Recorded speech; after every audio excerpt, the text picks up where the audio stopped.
சமீப காலமாக தேனி மாவட்டம் பெரியகுளம் சுற்று வட்டார பகுதிகளில் காட்டெருமைகளுக்கும் மா விவசாயிகளுக்கும் இடையே பெரிய போராட்டமே நடந்து வருகிறது. இது குறித்த ஒரு செய்தி தொகுப்பினை இப்பொழுது பார்க்கலாம்.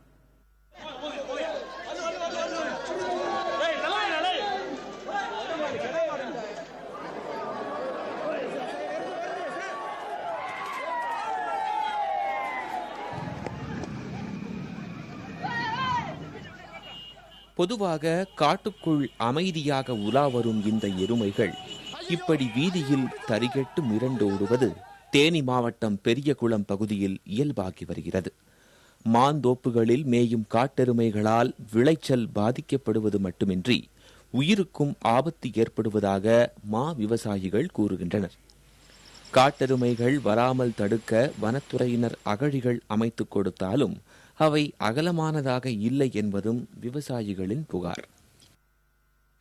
தோப்புக்குள்ள போகும்போது ரொம்ப சூதானமா போக வேண்டியது. கீழே குனிஞ்சு நல்லா பார்த்து 10 அடி வச்சுன்னா ஒரு 4 மரம் தானோன்னு திருப்பி குனிஞ்சு பார்க்கணும். மாடு அங்கேயே படுத்துக்குதுங்க. மலையில இருக்க மாடு கீழே வந்த மாடு திருப்பி மேலே போல கண்ணுக்குட்டியை போட்டுட்டு தோப்புக்குள்ளேயே தான் படுத்து கிடக்குங்க. அகழி வெட்டினாங்க ஃபாரஸ்ட்ல. அது அகழி என்ன ரொம்ப சின்ன அகழியா இருக்கு. கொஞ்சம் பெரிய அகழியா வெட்டினாங்கன்னா மாடு கொஞ்சம் வராம இருக்கும். காட்டெருமைகளின் எண்ணிக்கை பெருகி இருப்பதாக கூறும் இயற்கை ஆர்வலர்கள் காட்டுக்குள் மனித ஆக்கிரமிப்புகள், உணவு மற்றும் நீர் பற்றாக்குறை உள்ளிட்ட காரணங்களால் தான் அவை குடியிருப்பு பகுதிக்குள் புகுவதாக கூறுகின்றனர். காடு ஆரோக்கியமா இல்லை. காட்டுல மாடு நம்ம நாட்டு மாடு மேயுது. காட்டுக்குள்ள மக்களுடைய ஆக்கிரமிப்புகள் அதிகமாகுது. ஸோ அதோடைய சாப்பிடக்கூடிய உணவு அதுக்கு அங்கே கம்மியாக ஆக அது இந்த உணவும் தண்ணீரும் தேடி காட்டுக்கு வெளியே வர ஆரம்பிக்குது. ஒரு மாட்டுக்கு இது காடு இது நாடுங்கிற வித்தியாசங்கள் தெரியாது.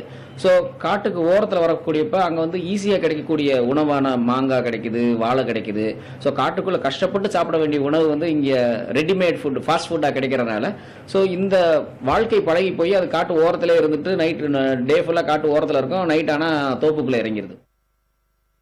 அகழிகள் அமைப்பது பயன் தராது என்றும் காட்டின் ஆரோக்கியத்தை மீட்டெடுப்பதே இந்த பிரச்சினைக்கு தீர்வு என்பது இயற்கை ஆர்வலர்களின் கருத்து. தொடர்ந்து பல ஆண்டுகளாக பெருளம் பகுதி மா விவசாயிகளிடையே காட்டெருமையில் அட்டகாசம் கடுமளவு பாதிப்புக்கு உள்ளாகி வருகின்றனர். இதனையே பார்த்தோம்னா கடந்த சில நாட்களாக பெருளம் நகரில் உள்ள குடியிருப்பு பகுதிகளில் காட்டெருமைகள் போன்று பொதுமக்களிடையே பெருமளவு பீதி ஏற்படுத்தியுள்ளது. இதனால் இருதரப்பு மக்களும் மிகுந்த அச்சத்தை ஆழ்ந்துள்ளனர்.